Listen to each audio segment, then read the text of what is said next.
పాలు విరిగిపోతే పడేయకుండా కమ్మగా ఇలా స్వీట్ రెసిపీని ట్రై చేయండి. చాలా బాగుంటుంది.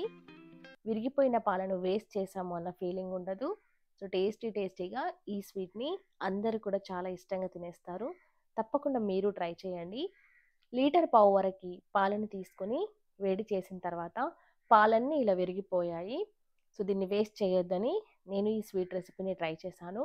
గోరువెచ్చగా అయిన తర్వాత అడుగున ఒక బౌల్ పెట్టుకొని పైన ఒక క్లాత్ వేసుకొని ఇదంతా కూడా బాగా స్ట్రెయిన్ చేసుకోవాలి. కొద్దిగా వాటర్ వేసుకొని వాష్ చేసుకోవాలి. క్లాత్ని ఇలా టైట్గా చేస్తూ వాటర్ మొత్తం కూడా స్ట్రెయిన్ చేసుకోవాలి. సో వాటర్ ఉంటే మనకి లూజ్గా అవుతుంది కాబట్టి వాటర్ లేకుండా చూసుకోవాలి. టైట్గా ప్రెస్ చేస్తూ ఒక 2 నిమిషాలు పక్కన పెట్టుకొని దీన్ని ఇప్పుడు ఓపెన్ చేస్తున్నాను చూడండి. సో మంచిగా పనీర్ ఇలా రెడీ అయిపోయింది. దీంతో మనం ఇప్పుడు స్వీట్ని ప్రిపేర్ చేద్దాం. ఇలా మొత్తం కూడా మనం ప్రెస్ చేస్తూ ఉండాలి. ఇక్కడే ఉంటుంది అసలైన ట్విస్ట్ అనేది. ఏంటంటే 4 నిమిషాల పాటు ఇలా గట్టిగా ప్రెస్ చేస్తూ పిండి కలిపినట్టు కలుపుకోవాలి. అంతా కూడా ఒక 3 నుంచి 4 నిమిషాల పాటు అయితే ఖచ్చితంగా ఇలా ప్రెస్ చేస్తూ కలుపుకోవాలి. లేదంటే క్రాక్స్ వచ్చి మన రసగుల్లా అనేది విరిగిపోయినట్టుగా ఉంటుంది. నెక్స్ట్ ఇప్పుడు ఇలా కొంచెం నెయ్యి అప్లై చేసుకొని మనకు నచ్చిన షేప్లో ఇలా ప్రిపేర్ చేసుకోవాలి. రౌండ్ షేప్లో అయినా చేసుకోవచ్చు. నేనైతే ఇలా సిలిండర్ షేప్లో చేస్తున్నాను. అన్నీ కూడా ఇలా ప్రిపేర్ చేసుకొని పెట్టుకోవాలి.